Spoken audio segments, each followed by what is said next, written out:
Have you ever noticed that awakening doesn't always come with light? Sometimes it arrives quietly, through loss, illness, or a long night when the silence inside you feels louder than anything else. After 60, many people describe a strange turning point. The career is behind you, the children are grown, and yet something inside whispers, there must be more. It isn't the voice of ambition, it's the voice of the soul, the one we've ignored for decades while trying to be useful, responsible, successful. Carl Jung once said, "The afternoon of life is just as full of meaning as the morning, only its meaning is different."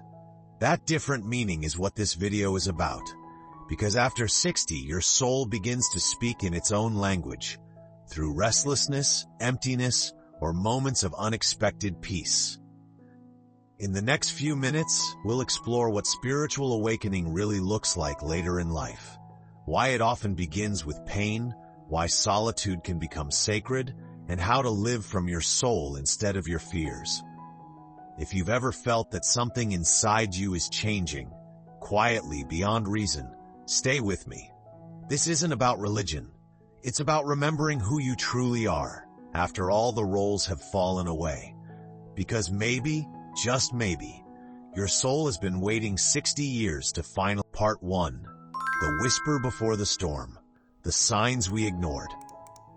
They say every storm begins with a whisper. Not thunder, not lightning, just a quiet shift in the air that most of us miss. For many people after 60, that whisper starts as a question you can't shake off. Why does everything that once felt important suddenly feel empty? You still have routines, friends, even comfort, but something inside you doesn't respond anymore.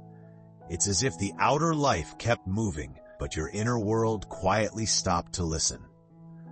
When my friend Eleanor retired at 62, she thought she was ready. For 40 years, she'd been a teacher, respected, loved, full of purpose. But within months, she told me, "I wake up and don't know who I am anymore."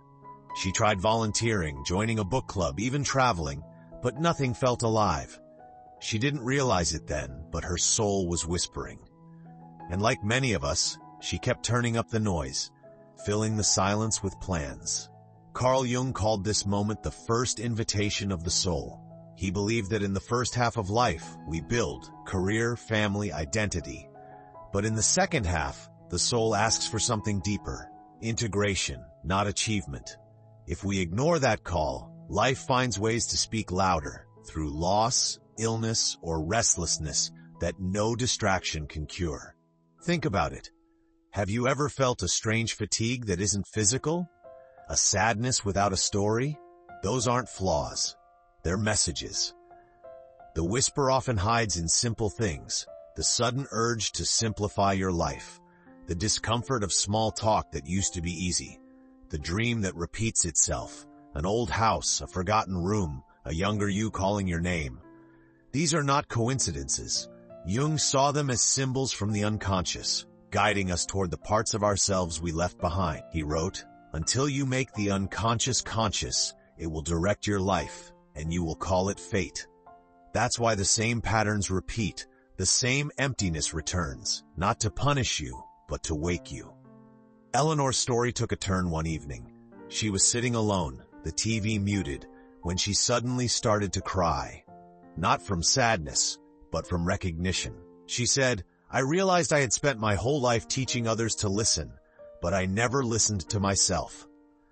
That night, she began journaling for the first time in decades. And slowly the whisper grew clearer. It wasn't asking her to do more. It was asking her to be more real. We often expect awakening to arrive in meditation or mystical visions. But for most people, it begins with ordinary discomfort, the sense that the life you built no longer fits who you've become. It's the crack in the shell before light enters. So if you've been feeling detached, uncertain, or quietly restless, don't rush to fix it. Stay with it. Listen, because that emptiness isn't your enemy. It's your soul, gently knocking. Jung compared this stage to standing on the edge of a forest at dusk. The old path disappears behind you, but the new one isn't lit yet. It's uncomfortable, but that's where transformation begins. In the next part, we'll walk into that forest together, where everything familiar begins to fall apart, and yet, beneath the falling, something deeper begins to bloom. Part 2. The unraveling. When everything you built starts falling apart. When awakening deepens, it rarely feels like peace. At first, it feels like loss. The whisper you ignored for years suddenly becomes a storm, not outside you, but within. The titles, the routines, even the people that once gave you meaning start to feel strangely distant, as if you're watching your own life from the other side of glass. For Thomas, it began when his wife passed away after 40 years of marriage. Everyone said he was strong, that he was handling it well. But a year later, surrounded by family, he confessed, "I don't recognize my life anymore. Everything I built is still here, but it no longer feels like mine." He had done everything right, worked hard, raised kids, planned for retirement. Yet when the structure remained and the heartbeat disappeared, the emptiness swallowed him. That's the paradox of awakening. It doesn't destroy what's false, it reveals that it was never real in the first place. Carl Jung called this stage the disintegration of the persona. The persona is the mask we wear to survive. The teacher, the provider, the mother, the achiever. It keeps us safe, but it also keeps us small. When the mask begins to crack, we panic, mistaking the crumbling for failure. But Jung saw it differently. He said, "There is no coming to consciousness without pain." What if everything falling apart is not punishment, but preparation? Because before something new can live, the old must lose its grip. And the more tightly we hold on, the more painful the unraveling becomes. Think about it. How many times have you felt as though life was taking something from you when in truth it was freeing you?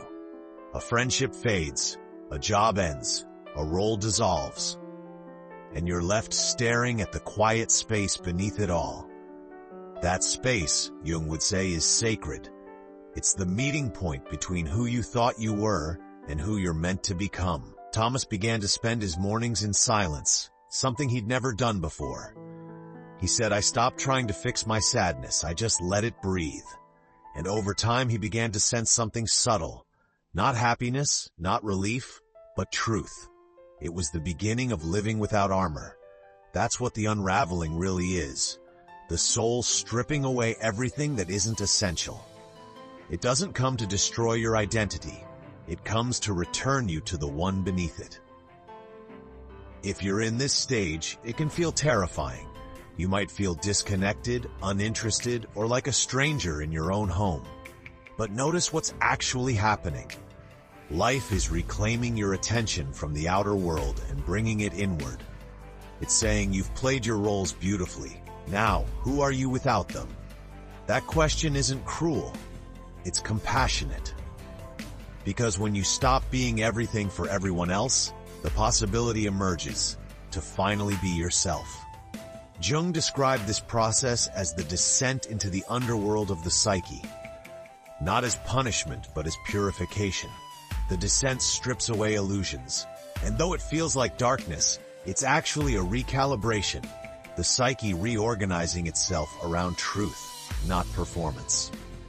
So if your life feels like it's falling apart, pause before you label it as loss. Ask instead, what part of me is being born through this? Because every ending that feels unbearable now is secretly the soil of your next beginning. And in the next chapter, we'll step into that soil, into the silence that heals, where the soul finally meets itself. Part 3. The silence that heals. Meeting your soul in solitude. When everything you built begins to crumble, silence is what's left. At first it feels unbearable, like a void. The world grows quiet. The phone stops ringing, the calendar empties, and for the first time in decades, there's nothing to distract you from yourself. Most people fear that silence. They call it loneliness, but in truth, it's invitation. Carl Jung once said, "Loneliness does not come from being alone, but from being unable to communicate the things that matter to you." After 60, many people begin to realize how rare it is to truly speak from the soul, and how healing it feels when they finally do, even if no one is listening. When Eleanor, the retired teacher, entered this stage, she told me, "I used to fill my house with noise. TV, radio, anything. Now I sit in silence for hours and I don't feel empty anymore. I feel present." She started to notice things she had missed for years. The sound of the wind, the rhythm of her own breath, the way morning light moved slowly across the kitchen floor. It wasn't dramatic. It was sacred in its simplicity. This is what Jung called the integration of the shadow. When the outer world fades, the inner one begins to speak. And in that stillness, you meet parts of yourself that were exiled long ago. The child who wanted to paint, the dreamer who once believed, the quiet heart that never needed to prove anything. What if the silence you fear is the medicine your soul has been waiting for? Because in that stillness, something miraculous happens. You stop trying to become someone and start remembering who you already are. We live in a culture that glorifies noise, constant updates, endless doing. But the soul speaks in whispers. When life slows you down through aging, loss, or illness, it's not cruelty, it's mercy. It's giving you the one thing your younger self never had: time to live. There's a point in awakening when solitude transforms from punishment to prayer. You light a candle, breathe, and for the first time, you feel safe in your own presence. No longer chasing approval, no longer afraid of quiet rooms. You begin to see that solitude isn't emptiness, it's spaciousness. Jung believed this stage was crucial for what he called individuation, the birth of the true self. Only in solitude can the unconscious reveal its symbols, its truths, its wisdom. That's why dreams become more vivid, emotions surface without reason, memories return with tenderness instead of pain. The psyche is reorganizing itself, gently, quietly, around authenticity. One morning, Thomas, the widower, wrote in his journal, "I sat in the garden for an hour and did nothing. For the first time, I felt the earth breathing with me. I wasn't lonely. I was alive." That is the beginning of peace. Not the dramatic kind you read in books, but the grounded peace that comes from accepting life as it is, imperfect, impermanent, and holy in its ordinariness. So if you find yourself alone these days, in a quiet house, a long afternoon, or a sleepless night, don't rush to fill the silence. Sit with it. Because that silence isn't the absence of life. It is life, in its most honest form. And as the noise fades, the soul begins to hum its ancient song, one you may have forgotten, but it never stopped singing. In the next part, we'll explore what happens when you begin to see the world through those new eyes. Not as something to control, but as something to reveal. Part 4. The New Eyes. Seeing the world differently. When silence ripens, something subtle begins to shift. You wake up one morning and the light looks different, softer, more forgiving. The same old kitchen, the same chair, the same morning tea, but somehow they shimmer with quiet meaning. This is how awakening usually arrives, not as a lightning bolt, but as gentle sight. You start seeing beauty where you once saw routine. You notice how sunlight bends across wrinkled hands, how a neighbor's laughter lingers, how the smallest breeze feels like grace. It isn't that the world changed, it's that you did. Carl Jung believed that after the descent into the unconscious, the soul begins to return to life with what he called new vision. It's not about escaping the world, but seeing through it, perceiving what he described as the numinous, the sacred behind the ordinary. In Jung's words, your vision will become clear only when you look into your heart. Who looks outside dreams, who looks inside awakes. When you finally look inside long enough, everything outside begins to mirror that wholeness. The world stops being something to conquer and becomes something to care for. What if enlightenment isn't about reaching heaven, but about noticing it right here, in the smallest moments? Eleanor told me that after months of silence, her senses returned in a new way. "I can feel colors again," she said with a laugh. "The green of leaves, the smell of rain. I used to pass them by. Now I feel like life is teaching me all over again." She didn't travel to find meaning. She saw it blooming in her backyard. This is the gift of awakening later in life, the rediscovery of wonder. When you're no longer rushing, beauty has time to find you. For Thomas, the widower, the change came quietly too. He told me he'd begun visiting the same cafe every morning, just to watch people. Not out of loneliness. I see everyone rushing, he said, and I feel grateful that I don't have to anymore. There was no bitterness in his voice, only peace. The peace of someone who no longer measures life by productivity, but by presence. This stage is what Jung compared to the return of the hero. After descending into darkness, the awakened soul comes back carrying light, not to preach, but to illuminate through being. You no longer need grand beliefs or elaborate rituals. Your presence itself becomes prayer. The way you cook, listen, walk, even breathe, all of it radiates quiet reverence. You begin to understand that every person you meet is also a mirror, every challenge a lesson, every imperfection a doorway. Where you once saw flaws, you now see humanity. Where you once chased control, you now choose surrender. In this light, gratitude becomes effortless. You find yourself whispering thank you, not just for the joys, but for the storms that softened you enough to see this way. Because without the unraveling, without the solitude, you would have never found these eyes, the ones that see through illusion and recognize the sacred in everything. And as you look around, you realize the world never needed to be perfect to be beautiful. It just needed you to be awake enough to notice. In the next and final part, we'll explore how to live from this place of awareness. How to walk back into the world not as who you were, but as who you've become. Someone living from the soul, not. Part 5, The Return, Living from the Soul. When the soul finally remembers itself, life doesn't become easier, it becomes truer. You no longer search for meaning in the noise of the world. You begin to live from the quiet center within you, the place that survived every loss, every storm, every unraveling. This is what Jung called individuation fully realized, when the self is no longer split between who I should be and who I am. It's the moment the journey turns from seeking to being. Eleanor described it beautifully. She said, "I don't chase happiness anymore.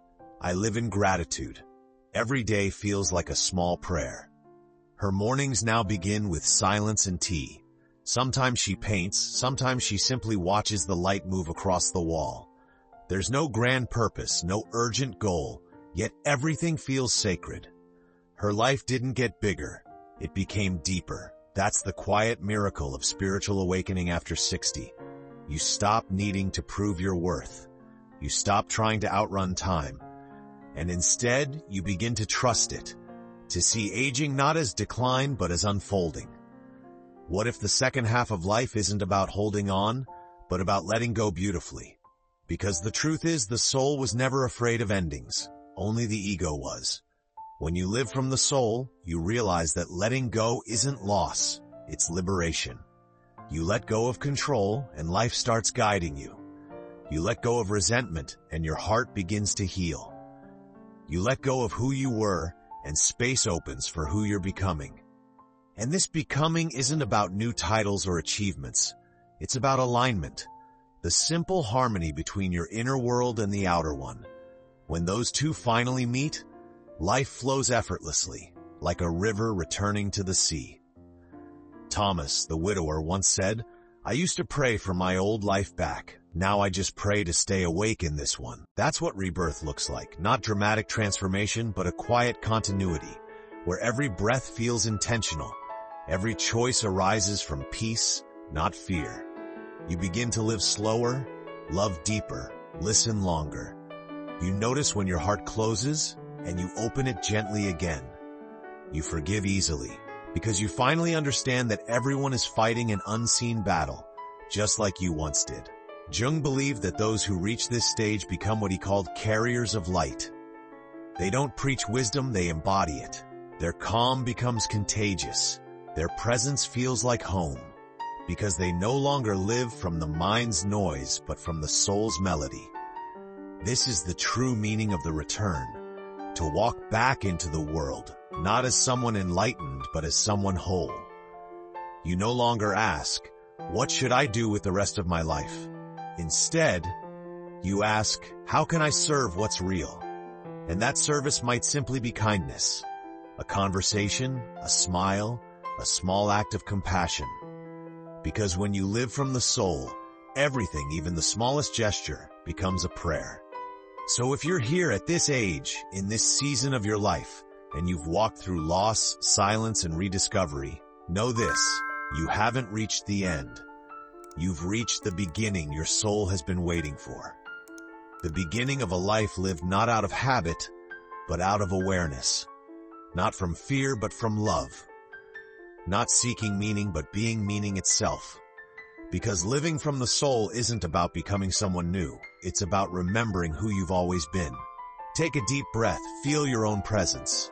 That right there is the sound of your soul speaking. And after 60 years, it's finally being heard.